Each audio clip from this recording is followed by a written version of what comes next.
Сәлем дуслар, мен Салават Бениханов.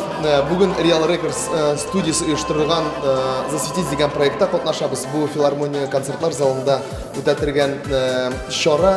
Бұл артистлар үшін зор мүмкінлік, чөнки әрбір артист үшін контент деген әйбер керек.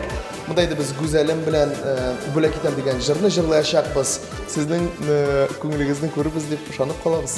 Құшлар бөлек етем әлі сиңа, Оqlıq saflıq insin күліңе, Солқында да хислер бүріләніп, Шашақ olsun yürek түрінде.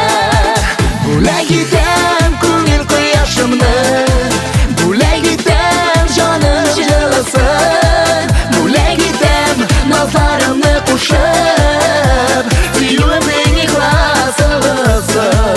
Бөлек етем көңіл құяшымны, Bülek gidem canım жылысын, Bülek gidem nazarımı kuşup, Suyumun ikhlasılısın.